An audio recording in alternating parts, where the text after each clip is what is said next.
Hey friends, it's Emily from burlapkitchen.com, and tonight we're going to make a really cute lantern using 2 embroidery hoops and some jumbo popsicle sticks. So the first thing that I'm going to do is add a little bit of glue to the ends of these popsicle sticks, and then I'm going to start to put them in between the embroidery hoop and add the glue will help them stay in place, and once we get them in place we can just twist that little screw there and it'll make it even tighter for a little more secure hold. So now I'm going to do the same thing. I'm just going to put this on the top here and just sort of flip it upside down. I'm adding glue to all of my ends of my popsicle sticks and just putting that in between the 2 embroidery hoops and then tightening up. So I decided to add some half beads to this. I thought it would add a little something extra to this project and make it pop a little. So I'm just going to add 4 half beads to each popsicle stick. I'm just using some hot glue. I get questions about my half beads. I get them on Amazon. You can get, I get a big pack that has a couple different sizes in. If you guys remind me, I will link them. I know sometimes I forget. Just remind me. I'll get to it then. So I'm just going to keep adding some beads to the project here. I'm going to add some to this side, and then I'm going to go ahead and add some to the last one. So once I get all those beads on, I'm going to trace this little lantern we just made onto some cardboard and cut a circle out and trim it up just a little bit. Then I'm going to hot glue around the rim, and then I'm going to set our little lantern on top of it. That way we can put things in the middle of it. So now that we have that done, I'm going to take some graphite gray, and you guys know I've been loving all the rusty stuff lately. So we're going to do something like that. I'm going to take some graphite gray, and I'm going to paint this entire thing with the gray paint, and I'm just using a foam brush. I think a bristle brush might have been easier for this, but that's all I had on hand.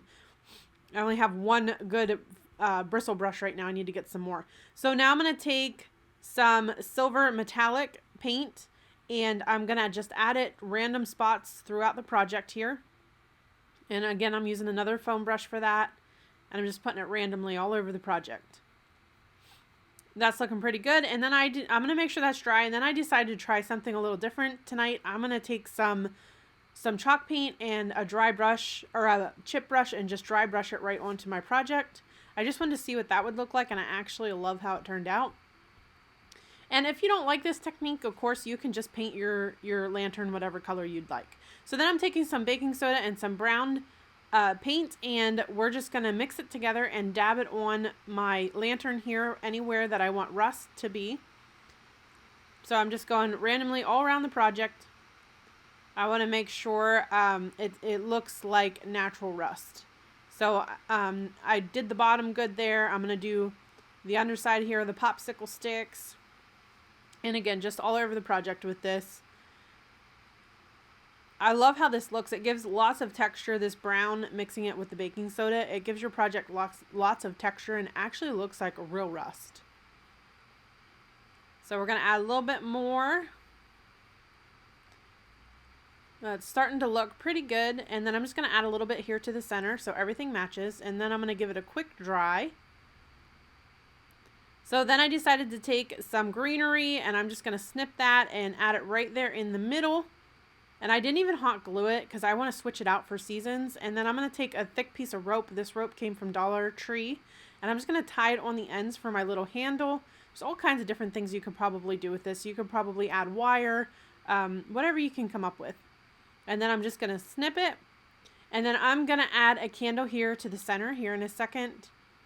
I didn't have one while I was making this, but then I went and got one. I did add a little glue for a little extra hold. And then you guys can see how adorable this project turned out. It looks beautiful at night.